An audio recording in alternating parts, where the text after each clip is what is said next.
Aujourd'hui, je suis en compagnie de Sabrine Sanon qui, en fait, elle fait le même travail que moi.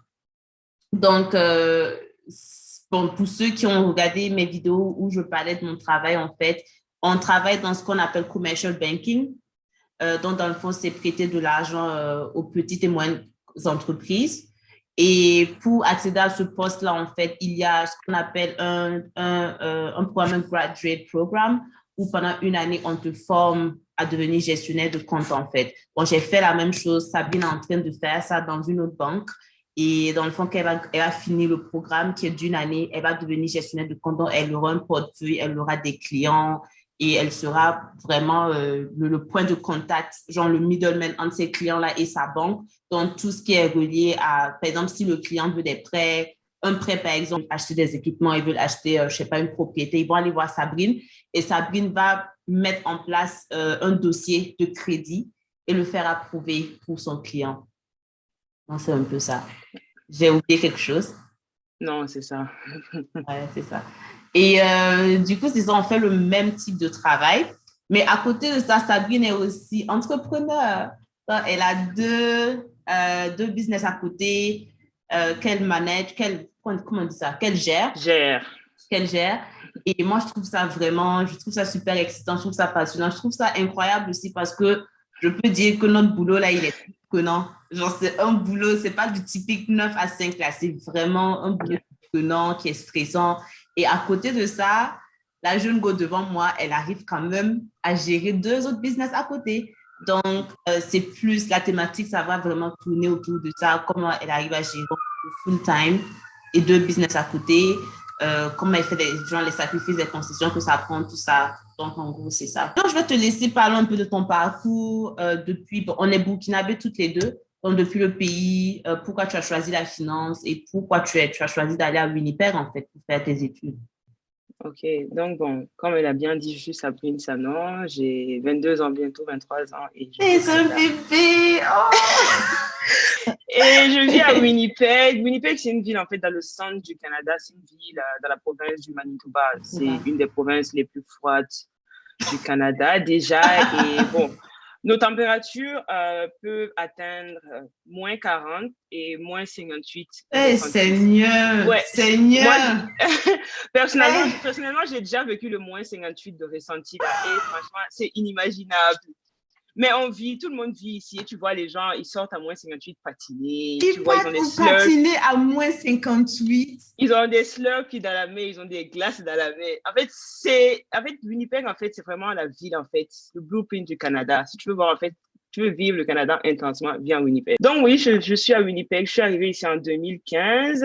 À la base, je devais aller à Montréal, mais juste, je pense, à ma dernière année, quand j'étais en terminale, mon père a pris contact avec un oncle, un grand-oncle avec qui il avait perdu le contact depuis, je pense, depuis ça faisait des vingtaines d'années. Et puis, il a subitement retrouvé, et puis il a dit, ah, tiens, moi, je suis à Winnipeg. Mon père a dit, ah ouais, ma fille, à sa dernière année, elle a fait le bac, genre, ça serait cool si elle pouvait aller à Winnipeg. C'est juste comme ça que je suis venue à Winnipeg.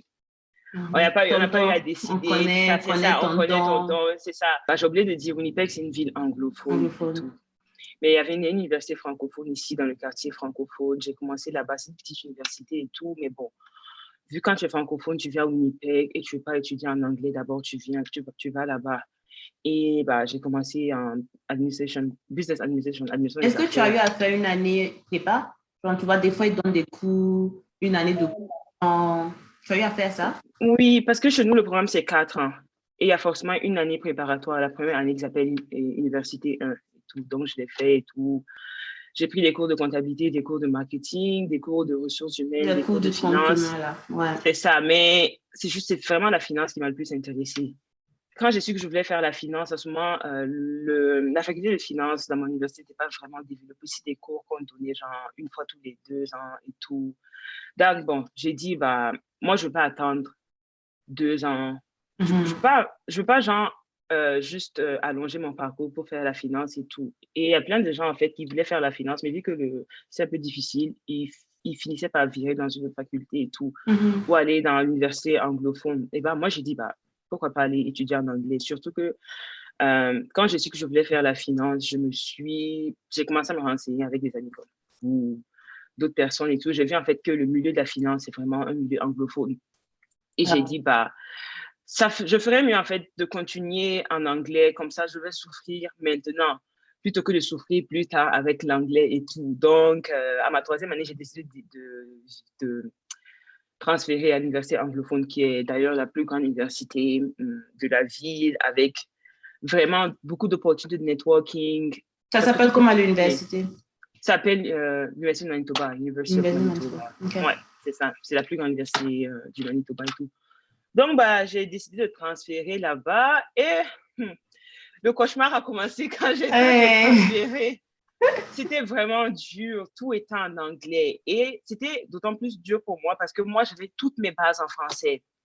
Donc, tous les termes, je les avais appris en français, les termes en finance, les termes en comptabilité.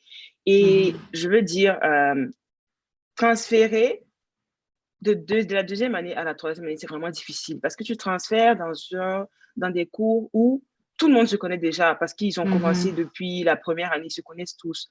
Toi, tu ne connais personne. Et en fait, je trouve que plus qu'on avance dans les études, c'est plus difficile de se faire des amis et tout. Donc, quand je vais dans les classes, les clans étaient déjà formés. Et moi, j'étais là de 1, OK, mon anglais est pas bien. Bon, je comprends. Je comprends très parfaitement parce que j'ai fait 2 journées dans la ville et tout. J'avais l'opportunité de discuter et tout. Je comprenais. Mais le parler, c'est différent. Parler, surtout parler genre on a daily basis, c'est vraiment différent. Donc, en fait, et aussi, genre, tu te restreins toi-même parce que tu as peur. Tu te demandes, est-ce que ton anglais est bien? Qu'est-ce qu'ils vont penser si tu parles? Ils vont dire, celle-là, c'est une francophone, celle-là, c'est une villageoise qui vient de quoi. Elle comprend même pas. Les premiers jours, c'est difficile parce que j'avais peur, en fait, de m'exprimer. Et après, j'ai vu, j'ai pas le choix. On n'est plus des enfants. C'est plus genre les cours de première année où tu t'assois, tu souffres avec quelqu'un, la personne devient ton ami.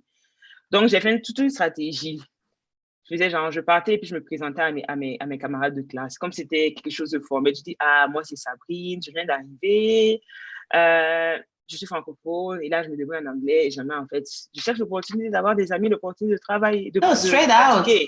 out. Straight je disais out. ça straight out. Au début, les gens étaient là. Les gens, je disais, genre, c'est pas formel, on n'est pas dans un networking event, genre, pourquoi tu me parles comme ça? Mais ça payait à la fin. Franchement, les gens qui ont kiffé, les gens qui étaient là, ils ont dit, ouais, genre, tu peux venir à cette réunion de groupe là, viens ici. Et les autres, eux, ils regardaient bizarrement, mais à la fin, ça payait parce que quand ils avaient besoin de quelqu'un, ils savaient en fait que moi, j'étais bilingue et ils m'appelaient.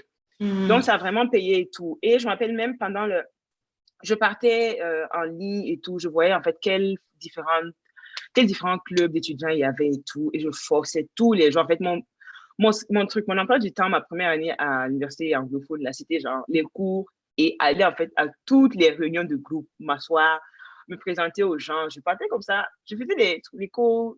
En fait, je veux dire, c'est un peu cold chat et tout avec des gens que je connais pas et tout. Et ça a vraiment payé. Par exemple, j'ai eu ma meilleure amie genre de cette ville là-bas et tout. Parce que genre, je me suis présentée et tout, puis j'ai vraiment forcé la conversation. C'était une blanche, j'ai forcé la conversation. Et c'est là que j'ai vu en fait que les anglophones sont vraiment, c'est pas pour heurter les francophones et tout, mais franchement, les anglophones sont vraiment différents, ils sont vraiment chill. En fait, il n'y a pas de problème, tu peux devenir ami avec eux très rapidement et tout. En 2019, j'ai fini et puis j'ai une entrevue où je fais à CIBC et tout. C'était une entrevue, c'est le réseautage aussi qui m'a donné cette entrevue parce que c'était ma copine là et tout. On travaillait ensemble dans un coin de crédit bail et tout. Et elle voulait être CWB National Leasing. Et elle voulait travailler à CWB, la banque même et tout. Et bon, elle a appliqué là-bas Commercial Banking aussi. Elle avait appliqué aussi, elle connaissait la directrice d'où je travaille. Vu qu'elle avait déjà eu son travail, la autre banque et tout, elle a dit que bon, elle va référer quelqu'un. Et c'est ça, elle m'a référé. Puis je suis partie faire l'entrevue et tout. Et puis, c'est comme ça et tu as été prise. Ouais. Donc, quand j'ai fini en décembre, j'ai eu 3 mois. Bon, c'était 2 mois de vacances normalement, mais avec le Covid, j'ai eu 3 mois parce que j'ai commencé à travailler quand fin avril. Mais si on parlait des 2 business que tu as à côté, je sais que tu fais des ongles. Déjà, c'est très beau. Ma soeur a déjà commandé des palettes chez toi. Et tu fais des gâteaux. Moi, je suis fan de tes gâteaux là. Merci. Donc, comment t'es venue l'idée? À quel moment tu as commencé? Je pense que le gâteau, tu as commencé après les ongles, non? Ouais, j'ai commencé à faire les ongles. Les ongles, en fait, l'idée n'est pas venue de moi. L'idée est venue genre de ma partenaire et tout. Mon amie, ma meilleure amie. Elle était aux États-Unis et tout. Et elle m'avait dit depuis le début, elle a dit qu'elle ne veut pas travailler. Elle veut entreprendre.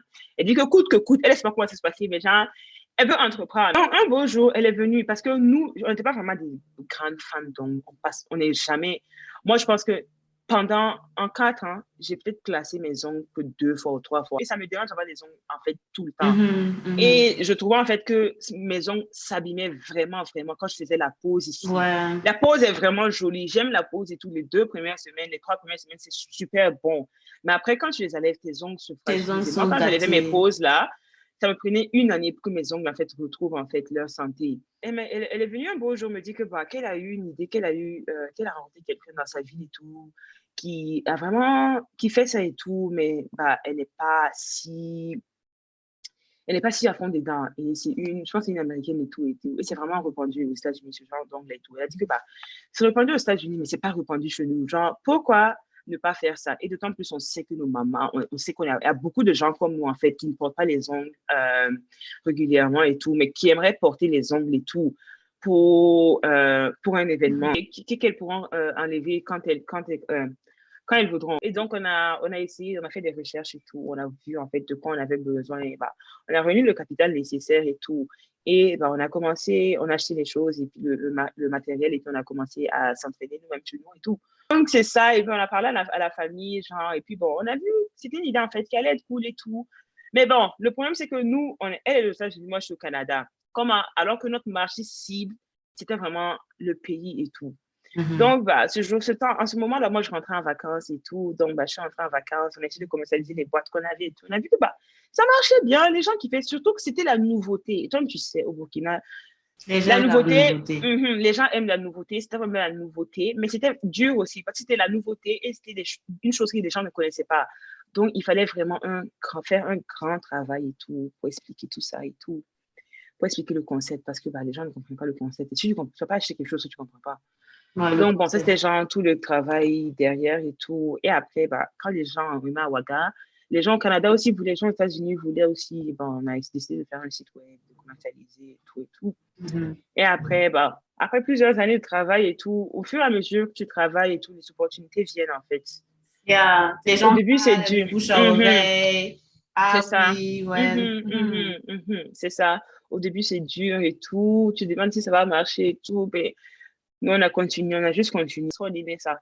Et c'était cool. On aimait parce qu'en fait, c'était comme une sorte de thérapie et tout. Venir s'asseoir et puis faire les designs et tout. En fait, moi, j'ai trouvé en fait que quand je commençais à faire les ongles, en fait, j'adorais en fait. C'est comme si c'était une manière en fait, comment on dit ça, de faire partie du stress.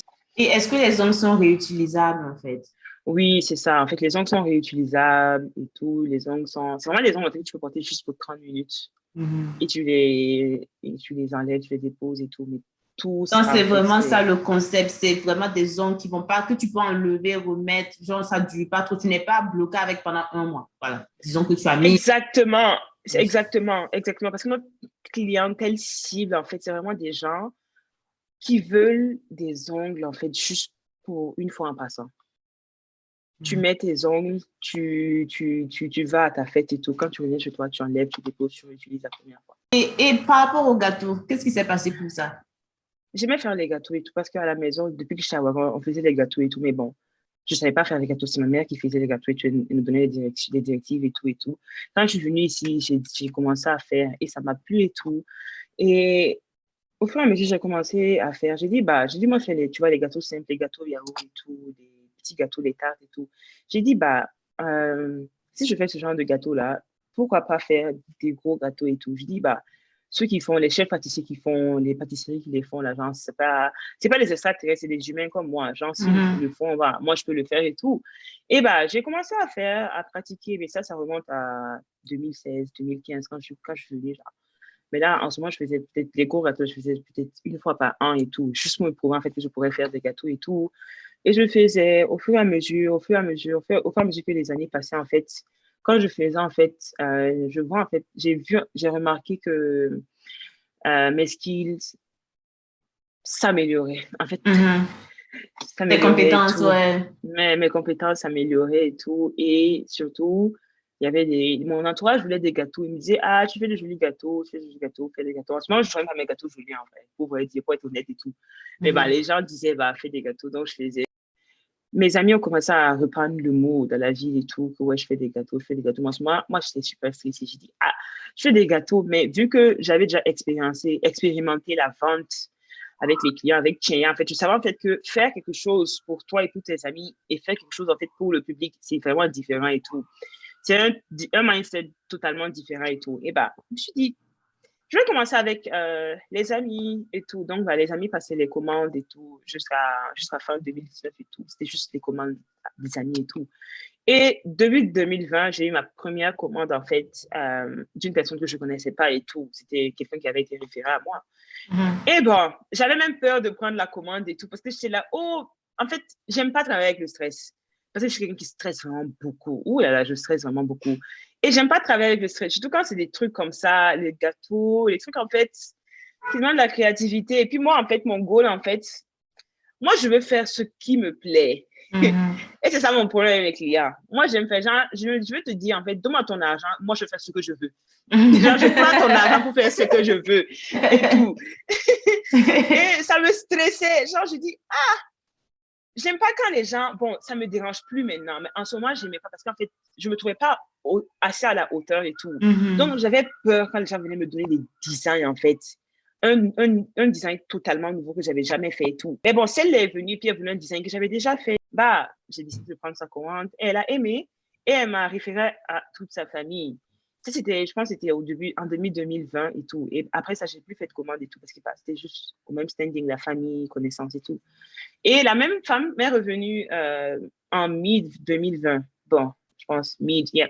Et elle voulait un autre gâteau. Et je me suis dit, waouh, ok, bah, pourquoi pas? Et c'est là, en fait, j'ai décidé, en fait, de m'étendre au public et de trucs, d'assumer, en fait, et cette compétence que j'ai. Parce qu'avant, je n'assumais pas, je ne voulais pas assumer cette compétence. J'ai dit, là, je vais assumer cette compétence et je vais prendre ça au sérieux et je vais surtout, en fait, chercher à me développer et tout.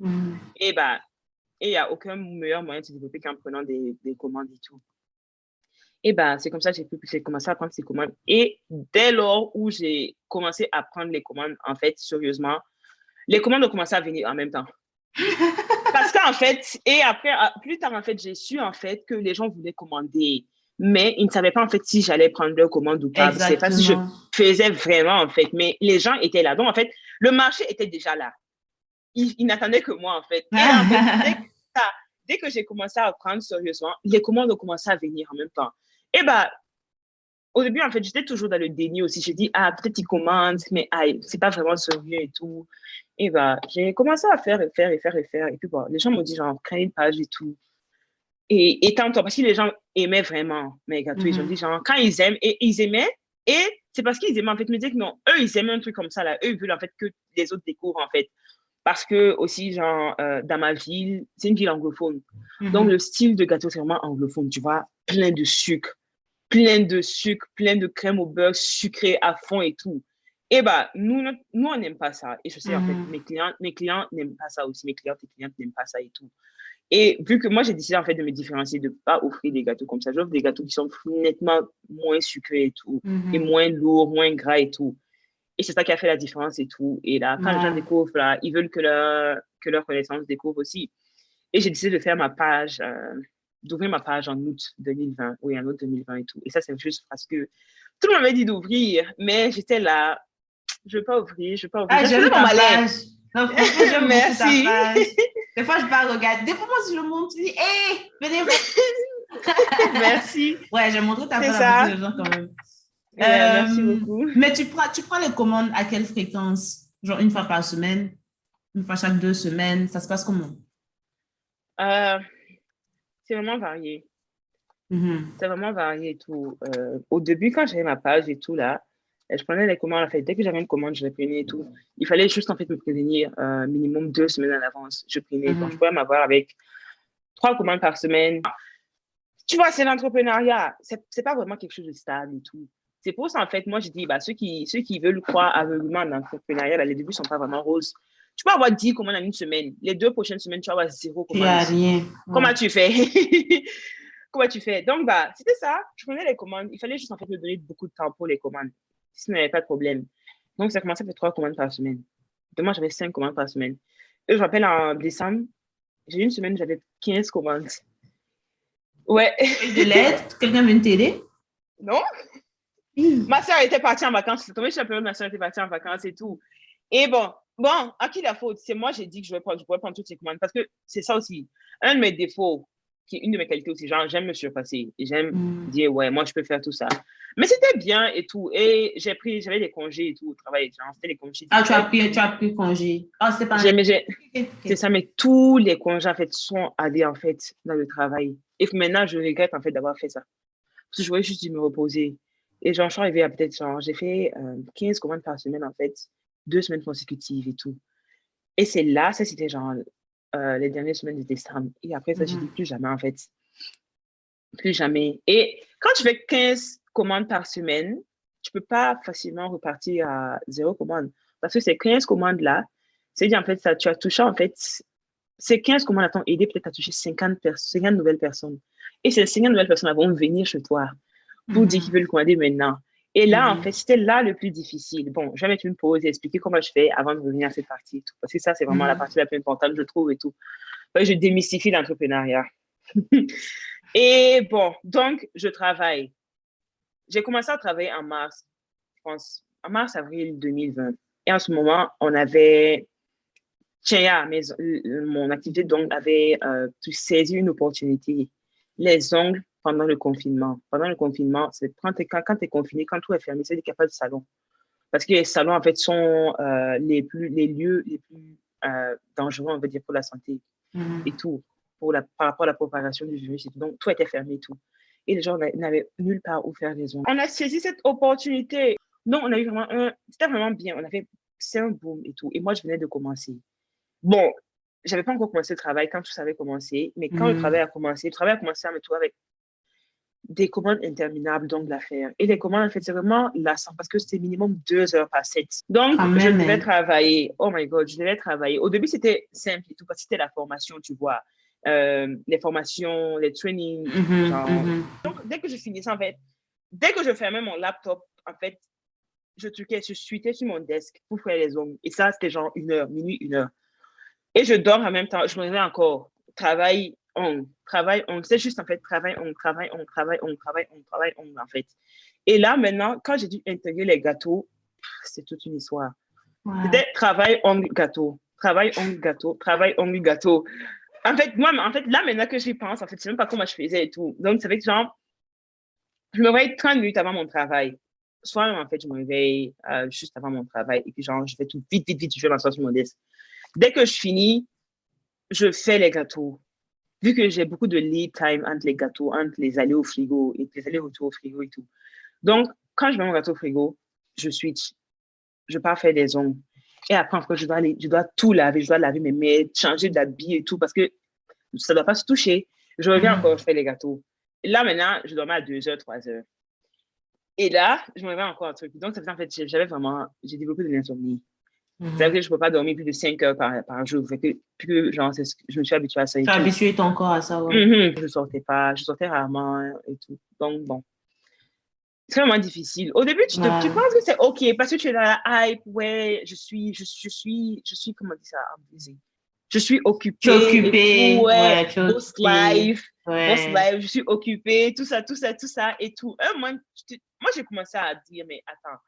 Moi, je veux pas. C'est de la torture. Moi, je trouve ça comme de l'esclavage et tout. Je suis esclave et tout. Alors que moi, j'aimerais sortir, en fait, me détendre. Voir tes amis, voilà, te détendre. Avoir une vie, quoi. Avoir une vie, en fait. Et là, heureusement, en fait, que maintenant, ma petite soeur est venue, genre, il y a 2 années et tout. Elle est là. Parce qu'imagine, je faisais ça seule.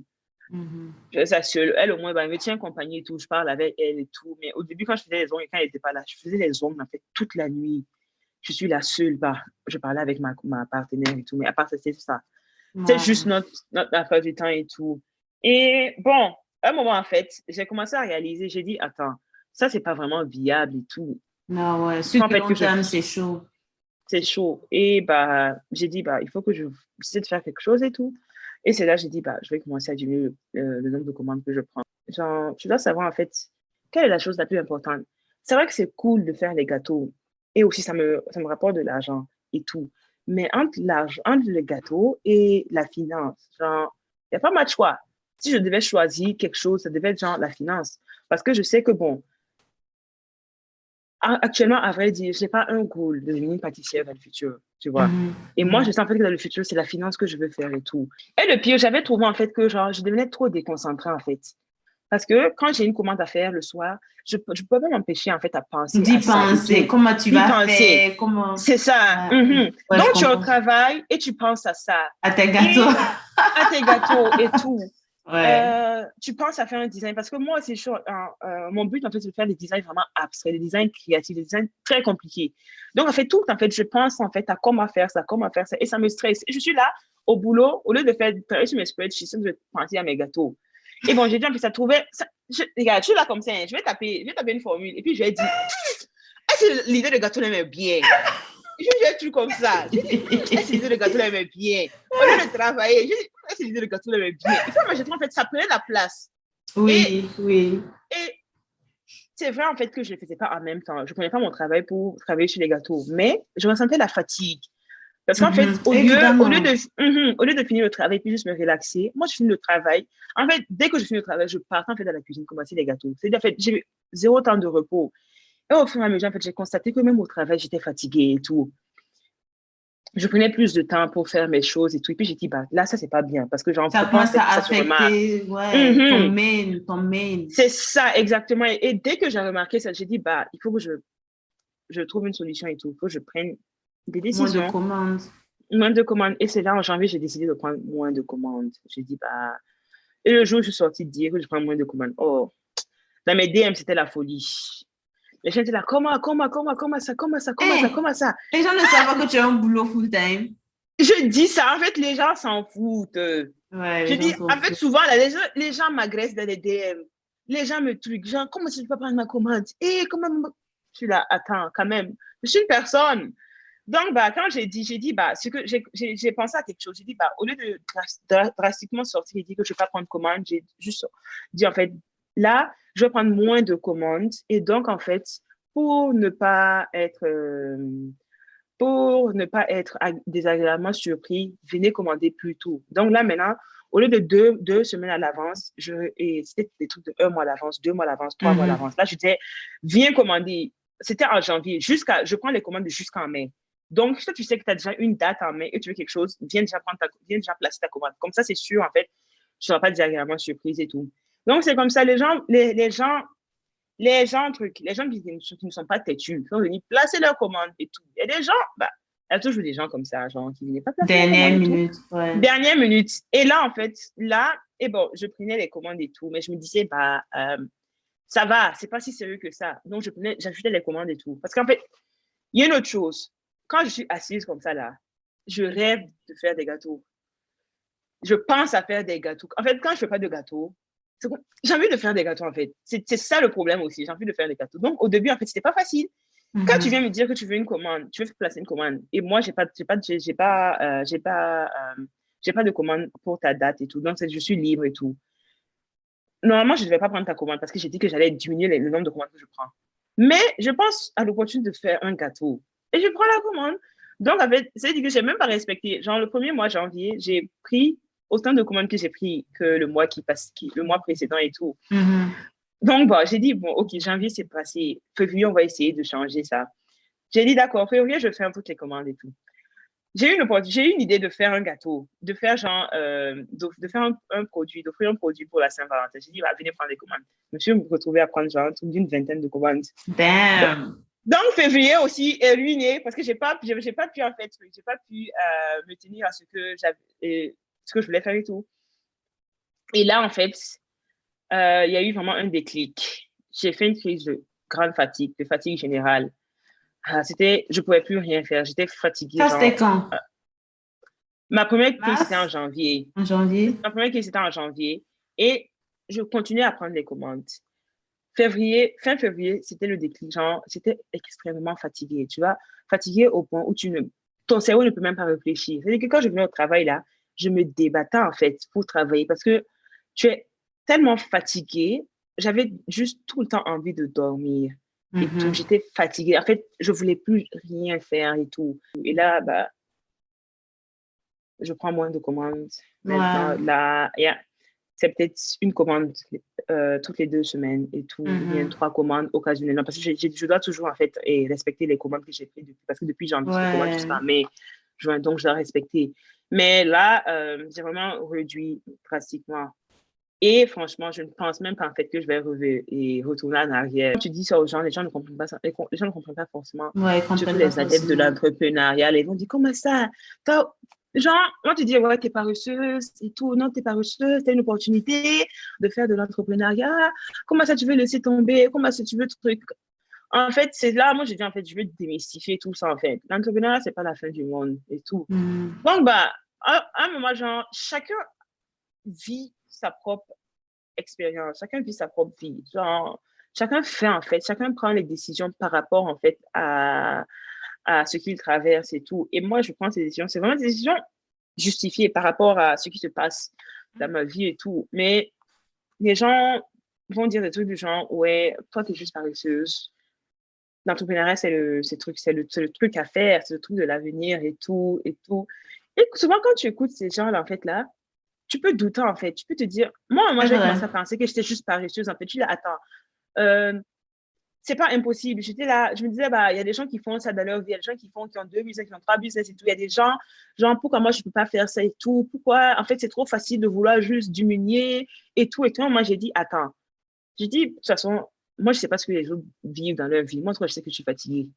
Donc, bah, moi, je vais juste arrêter. Non, c'est ça. Les réseaux sociaux, là, vendent du rêve aux gens. Ça vend du rêve, c'est ça. Vend du rêve, c'est juste. Des fois, les gens parlent de choses, tu sais que c'est même pas réaliste, en fait. Et c'est pour ça, en fait, que j'étais impressionnée. J'étais genre, waouh, genre, la Cool, elle est active comme ça, avec 2 business, elle a un travail. Moi, on fait le même boulot, donc je sais que notre travail, il peut être dur. Il peut être très prenant, donc, mais c'est exactement ça, en fait. C'est compliqué. Mais c'est des choses qu'on voit pas. Par exemple, là, c'est parce que j'ai dit que tu sais. Mais quand tu vas voir ma page, tu vas voir ma truc, tu vas penser, ouais, non, elle là, ouais, genre, c'est la boss, elle fait tout ça, elle a le truc. Alors que,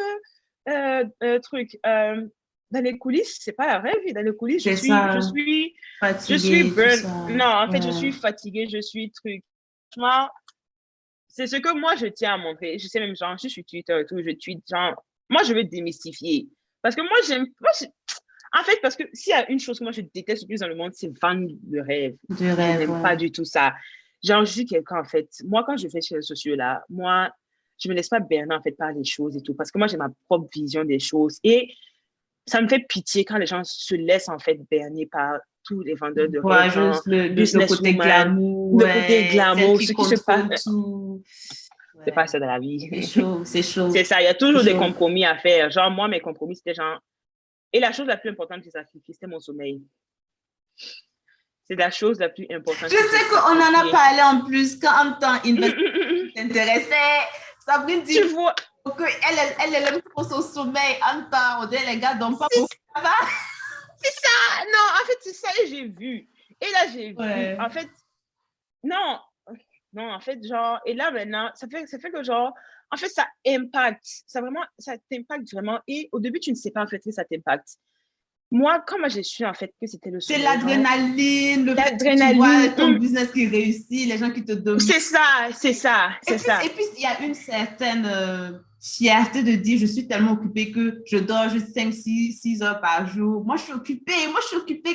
Non, c'est vraiment ça. Moi, je suis occupée. Genre, moi, je suis occupée, je dors pas. À la fin, là, quand ton cerveau va refuser, là, tu vas comprendre que, genre, il y a rien dedans. Ouais, moi, je suis sur mon téléphone. Oh, moi, j'ai pas le temps. Moi, je suis occupée. Moi, je dors pas. Le jour où tu vas te lever. Snapper, ouais. Et quand tu snaps, et moi, j'ai snappé plusieurs fois.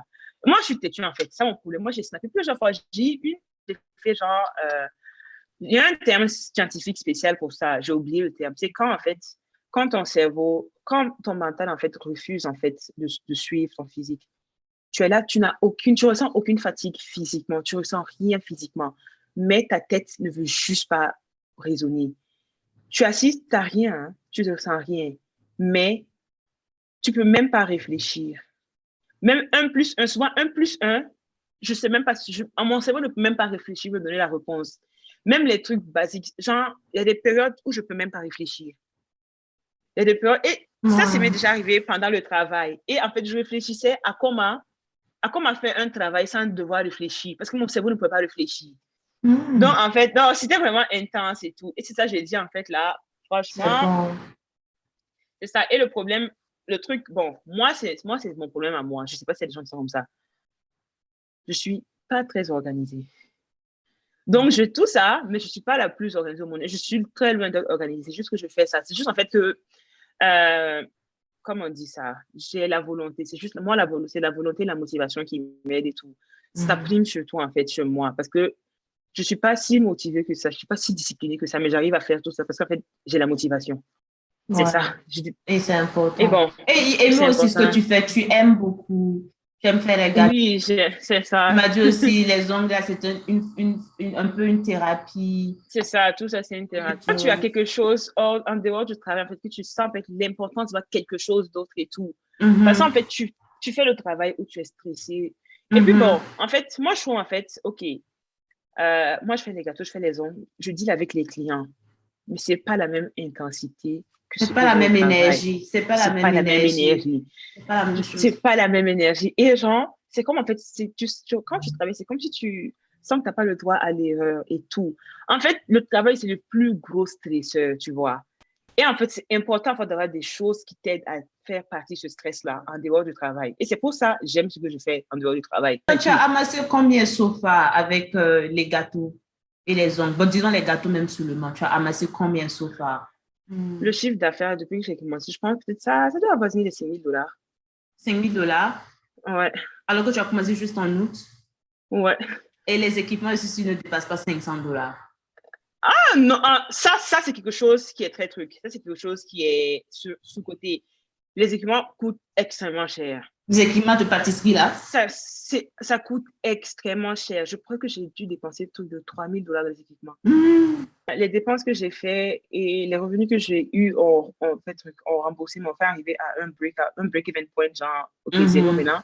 C'est en fait Mais que je suis sûre que tu as fait des bénéfices même. non, ouais, non, j'ai fait des bénéfices. Ça veut dire, moi, je suis arrivée à un moment où je gagne plus que je ne dépense. Et là, maintenant, en fait, je suis sur la lancée. Moi, j'aime ça. Donc, bon, c'est bien, mais quand tu as l'argent, quand tu gagnes, quand tu vois que tu peux gagner de l'argent, et surtout, en fait, quand tu vois que tu as une communauté, des gens qui veulent Je acheter des suis, qui te gâteaux, soutient, ouais. et que quand tu vois, surtout quand tu vois les autres personnes, parce que sur ma page, je suis beaucoup d'autres personnes, en fait, qui font des gâteaux. Quand tu vois ces gens faire des gâteaux et tu dis, attends, moi, okay, tout le monde est en train de faire des gâteaux, moi, je vais arrêter de faire des gâteaux. Genre, c'est quoi ça? C'est même pas l'argent, c'est ça, en fait, le plus dur, qui va être le plus dur et qui est le plus dur pour moi. C'est de voir les autres, en fait, faire des gâteaux pendant que moi, je dois me restreindre à refuser les commandes. Tu vois, genre, moi, j'aime faire les gâteaux. J'aime faire les gâteaux. Et ne pas faire les gâteaux, ça me rend triste. Et quand je me lève, je vais sur Instagram, je vois que d'autres personnes font des gâteaux. Je dis, moi aussi, j'aurais pu faire ces gâteaux-là. Mais bon, à la fin de la journée, on n'a pas les mêmes vies et tout. Eux, ils font des C'est gâteaux, bah, même, ils vous savent n'avez pourquoi même ils les pas les font. mêmes Mhm. objectifs parce que C'est toi, ça, exactement. ton goal de carrière, c'est être en finance. Les gâteaux, c'est juste un hobby. Et coïncidence, tu fais de l'argent avec. Tu vois? C'est ça. Coïncidence avec. Donc, Mhm. Donc, souvent, et en fait, et c'est même pas genre que je ne fais pas des gâteaux parce que je n'ai pas l'opportunité. Je fais des gâteaux juste parce que je refuse. Je fais pas parce que je fais pas des gâteaux juste parce que je refuse des commandes. Et ça me rend encore plus triste. Je dis, oh, si j'avais accepté la commande de cette fille-là, j'allais faire ce gâteau-là. Mais bon, donc franchement, je j'ai fais trop ça. aimé comment tu as démystifié l'entrepreneuriat. Franchement, Non, c'est mon but, hein. Non, c'est mon but mon parce que Dieu. ça flatte trop les gens. Ça Ouais. flatte trop les gens. Il y a L'entrepreneuriat, là, tu vois, vraiment le côté glamour autour de wesh, l'entrepreneuriat et tout. Et les gens ne parlent jamais des sacrifices, les heures de sommeil que tu ne prends pas, tous, la famille, les amis, surtout la vie sociale là. la Voici vie sociale, plus le temps c'est pour tes vraiment, amis, c'est tout le temps à la maison. C'est c'est dur. ça, c'est tout le temps à la maison. Quand tu entreprends là, en fait, tu te sens comme tu as une responsabilité, Tu as tu vois, une avec image, tes une clients. crédibilité Mhm. aussi. Pas que les gens sont gâtés ton nom, que tu C'est donnes ça. des services. Je te jure, pardon. Mais Ah. le nom là, ça arrive. En fait, et ça, c'est un truc aussi à apprendre aux gens. Quand tu ne peux pas grandir sans qu'on gâte ton nom. Bon, gâter ton nom, c'est une manière de parler. Tu ne peux pas Il y grandir. aura toujours des gens qui vont parler. C'est ça. Et même pas parler, genre, tu ne peux pas grandir sans avoir, en tout cas, peut-être 1% de ta clientèle qui ne vont pas être et trucs, qui vont être totalement Mécontent. satisfaits. Ouais. C'est ça. Il y a toujours des mécontents parce que, genre, plus tu grandis, tu peux pas, en fait, satisfaire tout le monde. C'est vraiment difficile, en fait, de satisfaire tout le monde. Et tu peux même pas t'en rendre compte. Peut-être parce qu'un jour, tu avais beaucoup de choses à faire, tu as répondu bizarrement, mais tu t'es trompé. Et ça va se passer comme ça. Et elle va avoir une mauvaise expérience avec toi, alors que tu n'es pas comme ça d'habitude. Ça, c'est juste parce que, genre, au lieu de parler Il y a avec eu des 5 personnes, tu parles avec choses qui 100 ont... personnes. Ouais, C'est ça. Comme ouais, Amazon. Amazon, c'est une bonne entreprise, mais on ne peut pas compter dans les personnes qui sont pas satisfaites. Et c'est une exactement. réalité, mais ça fait mal et tout. Mais c'est ça. Moi, en tout cas, bon, je démystifie. Enfin, je démystifie. Je crache pas sur l'entrepreneuriat parce que l'entrepreneuriat, Of ça course. m'a vraiment fait grandir. Mhm. Et le truc que j'ai aimé, j'ai même pu appliquer en fait les concepts que j'ai appris à l'école sur l'entrepreneuriat et tout. Genre, on fait nos trucs, on fait nos marges de bénéfices, on fait genre, c'est bien. Ok, Sabrine. Bon, en tout cas, est-ce que tu as un mot de la fin? Parce que moi, perso, voilà, j'ai fait le tour de toutes mes questions. Bon, en fait, moi, ce que j'aimerais dire, c'est première chose, la chose la plus importante, en fait, quand on se lance en entrepreneuriat, c'est d'être très sérieux et de produire de la qualité. C'est vraiment la chose la plus importante et tout. Mhm. Parce que si ton produit est d'une très bonne qualité, je vous assure que tu peux même truc, tu peux même délaisser le côté service client et toujours t'en tirer. Mais bon, je dis pas de délaisser le côté service client, mais en fait, c'est d'être vraiment très sûr en fait dans ce qu'on fait. Produit de la qualité. Le service à la clientèle aussi est très important. Il faut être aimable avec les clients. Mhm. On dit pas de trucs comment on dit ça, de lécher les bottes des clients, mais de courir les clients, mais genre, et des conversations décentes avec les clients, parce que je sais qu'il y a des Mhm. business, en fait, qui ne considèrent pas vraiment leur clientèle. C'est important de considérer sa clientèle et tout. Et aussi, quelle autre chose?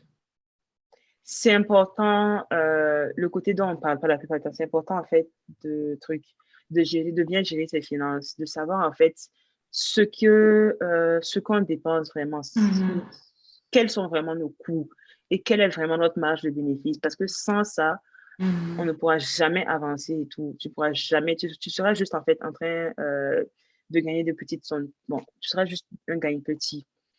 Il faut savoir ta marge de bénéfice et puis charger plus que la marge de bénéfice. Sinon, ton entreprise ne sera pas viable. Rentable. Parce qu'à la fin, l'entrepreneuriat, c'est pas de la charité. Tu fais quelque C'est chose, en vrai. fait, pour Ça, pouvoir c'est très... vivre. Ouh, Mhm. j'aime ça. Ça, c'est un beau slogan. C'est pas de la charité. Il y a une autre chose, bon, ça, c'est un peu controversé, mais moi, j'aime dire ça. Le client n'est pas si roi que ça.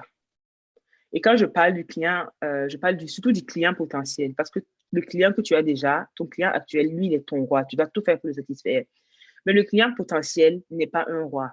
Tu ne dois pas te rabaisser, en fait, pour un client potentiel. Tu ne dois pas, en fait, courir derrière tous les clients potentiels. Et ça, par exemple, si un client potentiel vient et veut ton produit, ton service que tu offres, et tu lui dis un prix, et ce dernier-là n'est pas content avec le prix, tu n'as pas à te sentir mal, tu n'as pas à vouloir baisser ton prix. Parce que je le dis parce qu'il y a Mhm. beaucoup de gens qui se sentent mal et qui baissent leur prix juste parce que le client, tu n'as pas à baisser ton prix pour un client potentiel. Si tu sais ce que tu vaux et que Ouais. tu as confiance à ce que tu charges, tu dois rester sur ça et charger. Si le client potentiel là veut acheter, il va acheter, il va devenir ton client. Mais si le client potentiel ne veut pas acheter, je t'assure que ça ne fait rien en fait. Parce que la plupart du temps, ça n'envoie que des problèmes. Tu vas Mhm. baisser ton prix, tu vas faire une perte et peut-être ce client ne sera même pas satisfait. Et l'autre chose qui, toujours dans cette même optique, c'est la valeur ajoutée. Il faut faire tout en fait pour qu'un client, il faut faire tout en fait pour que facilement percevoir la valeur ajoutée de ton produit, de ton service et tout. Et ceux qui ne perçoivent pas cette valeur ajoutée, ils ne vont pas acheter ton produit. Et ça, c'est pas grave. Parce que, genre, OK, tout le monde, comment on dit ça, on n'est pas destiné à avoir, genre, 100% des clients de la Terre. Tu vois, moi, par exemple, je fais des ongles et tout. Je vais faire des ongles, mes ongles que je fais là. Moi, si une fille qui n'aime pas ce genre d'ongles vient pour acheter cet ongle-là, je sais déjà genre, ça va être vraiment difficile pour qu'elle s'aperçoive de la valeur ajoutée de mon produit. Si elle, ce n'est pas ce qu'elle aime là-bas. Si elle aime aller au salon porter des ongles, qu'elle va avoir 3 semaines, des ongles qu'elle ne peut pas enlever après là. C'est sûr qu'elle ne va pas kiffer genre ce que moi je fais. Et ça c'est le truc. Ça, c'est correct. Parce qu'au début, nous, on visait tout le monde, en fait, quand on a commencé notre entrepreneuriat. On visait tout le monde. On dit, ouais, on va viser tout le monde et tout. À la fin, tu vois que c'est impossible de viser tout le monde. On nous apprenait ça en marketing. Tu dois avoir ta clientèle cible.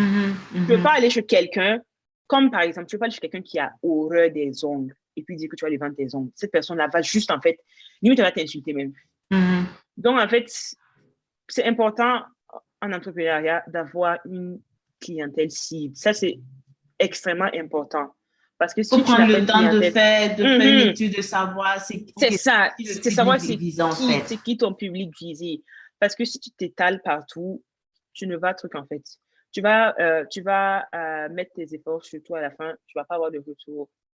Donc, c'est ça. Et quand tu vises ta clientèle cible, là, tu vas avoir des gens en fait qui vont apercevoir en fait la valeur ajoutée, la plus-value de ton produit. Et je suis sûre que dès qu'un client aperçoit la valeur ajoutée de ton produit là, il va y mettre le prix qu'il faut. Et c'est la même chose pour les gâteaux. Les gâteaux que moi je fais, c'est des gâteaux qui sont plus chers que la normale et tout.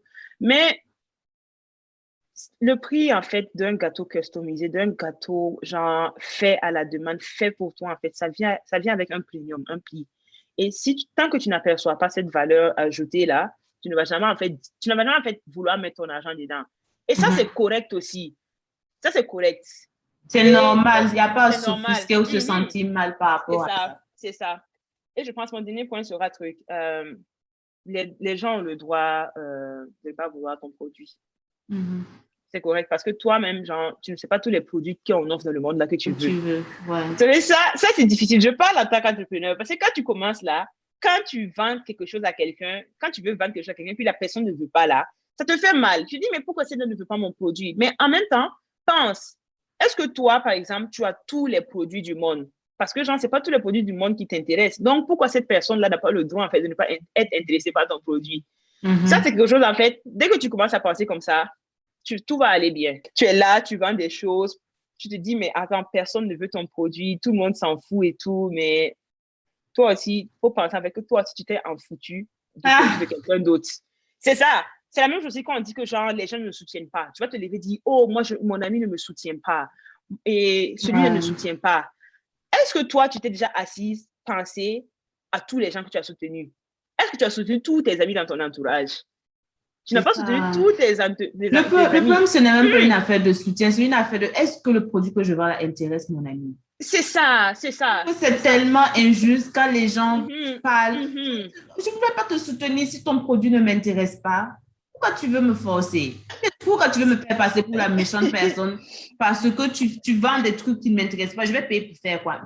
En fait, tu vois, mais regarde, ça là, en fait, c'est au fil du temps, c'est avec l'expérience. C'est quand tu grandis avec que tu apprends ça. Quand tu commences, c'est difficile en fait de te faire à l'idée là. Je te dis en fait, moi je fais un produit, toi tu es mon ami, non. Tu es censé acheter. Alors que non, si ton ami n'est pas intéressé, c'est OK. Parce que moi, tu veux de la clientèle ou tu veux genre des gens qui achètent pour juste truc. Tu veux de la pitié, en fait, ça. Tu veux de la pitié ou bien tu veux de la reconnaissance, reconnaître que voilà, ton produit est bon, on l'achète parce que... C'est ça. Parce que tes amis genre les amis que tu vas forcer à acheter là, eux vont juste acheter en fait, c'est juste pour le soutien. Mais à la fin, à un moment, ce truc-là, ça va pas t'emmener loin parce qu'il faut que tu cherches en fait des clients qui sont vraiment là parce qu'ils aiment ton produit. Parce que tes amis qui te soutiennent là, c'est pas vrai qu'ils vont te soutenir tous les jours malgré qu'ils n'aiment pas ton produit. En tout cas, merci pour ton témoignage. J'ai apprécié.